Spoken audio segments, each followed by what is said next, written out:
The next comic coming up here, she's incredible. She is representing San Antonio. That's right. Bit of a drive, but make it loud for Jessica LME.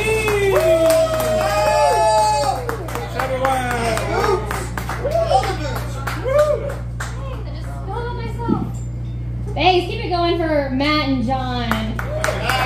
The whitest names to kick, and Jessica. We kicked off with the whitest names. I love it. What's your name, sir? Wayne. Wayne? Nice to meet you, Wayne. I haven't heard anybody go whoo, whoo, whoo in like years, and that was amazing. Arsenio Hall. Remember that? Babe, it's been years, yeah. Yes, a lot of years. I'm so young, I barely remember. Oh my god. Yeah.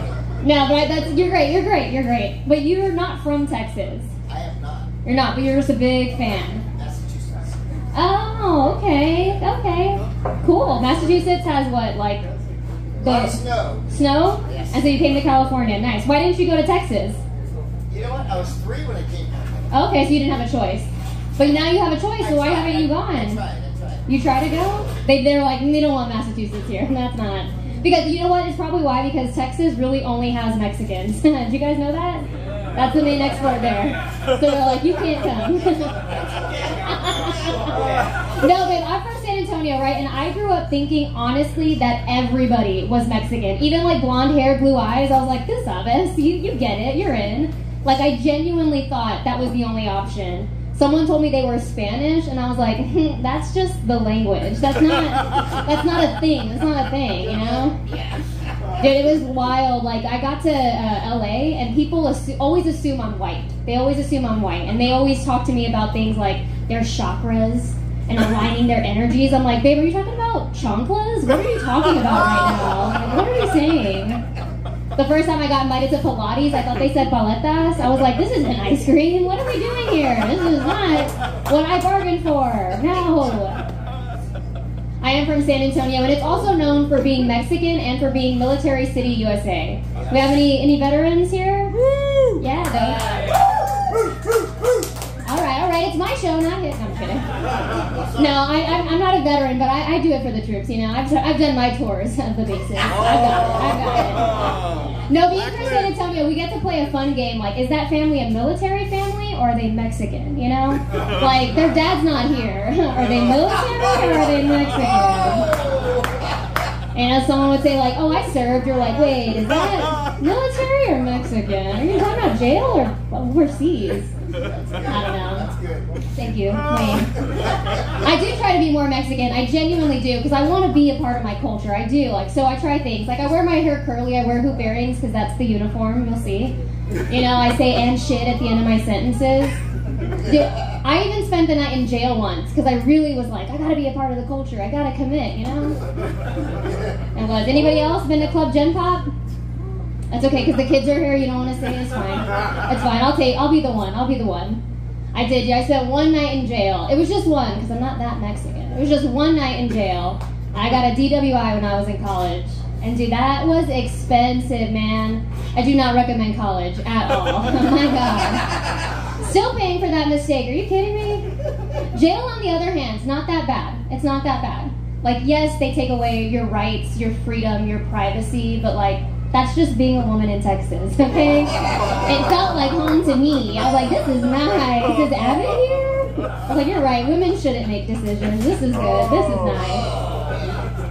No, it was a different time. It was like back in 2010, before like Uber and Lyft were a thing, you know? Back when we had to have designated drivers. You guys remember that?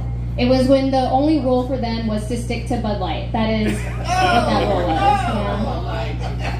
It wasn't fun. I got a DWI 20 days before my 21st birthday.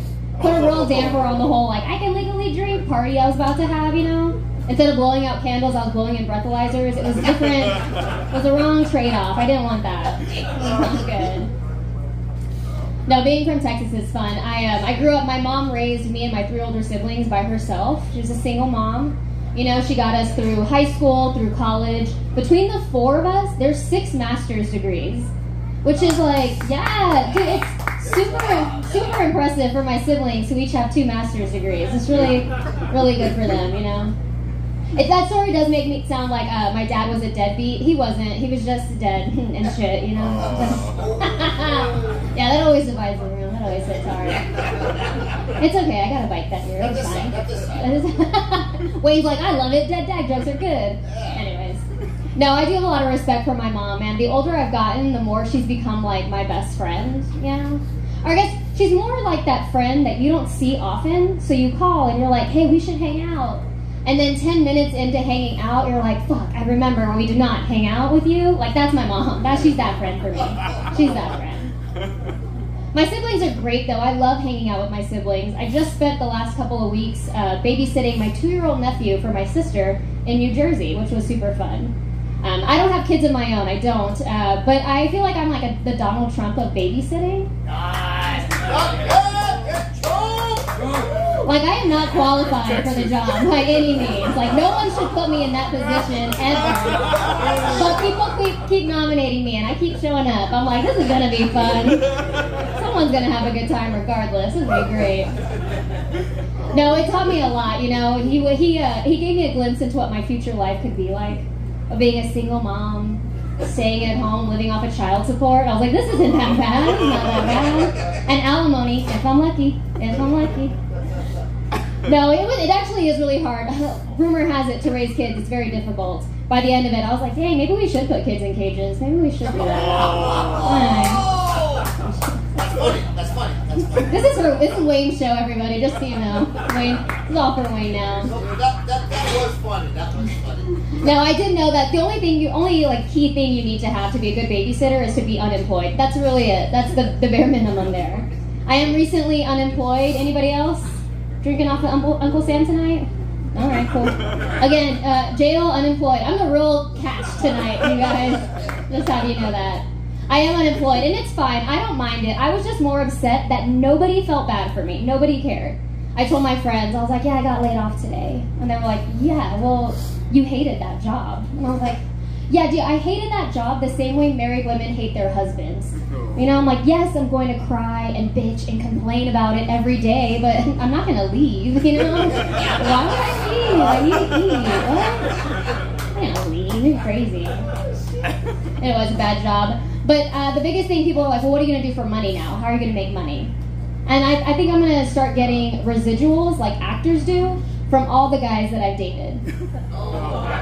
Like, if you've seen me naked and thought about it after, pay me. You know, you use my image and likeness, I deserve something for that, right? Like, I was like, what is happening? I thought you were leaving, Wayne. No, it's a joke. It'd be a joke if it was $20. Just kidding. Wait, we'll talk after. We'll talk prices after. No, I'm like, imagine the nudes I sent people who still have it in their phone. Like, babe, you don't have to delete it. Just, like, send me a monthly Zelle. That would be amazing. The women usually are on board with that, and the men are always like, fuck, that'd be expensive. That'd be an expensive monthly bill I'd have to pay. And I know news, like, oh, you shouldn't send them. And people who say that usually have dads, so that makes sense for them. But they're like, well, what if it ends up online, Jessica? Because then you can never do things like run for political office. I'm like, come on, babe, I have an arrest record and a punch card to Planned Parenthood, dude. Like, it's not going to be the thing that takes me out. Are you kidding me? Come on. And they're like, well, what if it ends up online? Or like he passes it around to his friends and shows everybody. I'm like, I'm single and I'm unemployed, okay? Consider it a business card, okay? I work off referrals. Thank you so much. Please, thank you. I am single, it's fun, I don't mind it. I genuinely do want to be in a relationship. I do. I genuinely want a husband, I want kids, divorce, I want the whole package. I do. It's just, it's hard to trust people, you know? Like, I had a friend, it's a story about me. I had a friend who dated a guy for 4 years, it's still me, 4 years. He cheated on her, got the other girl pregnant, and then broke up with my friend. Me. You know? And it was the beginning of the pandemic too, when they were like, stay safe. He was like, I don't like condoms. You know, they were like, do not come outside. And he was like, I only come inside other women. That's it. Go on. Tough, man. And I'm also tired of just hearing the advice people give. Like my mom's advice right now is like, hey, maybe you should go back to church. Maybe you'll meet someone at church. I'm like, babe, I grew up Catholic, so I will go on holy days of obligation, right? So I'll go on Easter, on Christmas, and when I'm late for my period, like those are the days I'm gonna go pray. So I want a boyfriend, not a baby daddy, you know? All right, you guys, I'm Jessica Alanis. Y'all have a great night. Enjoy the rest of the show.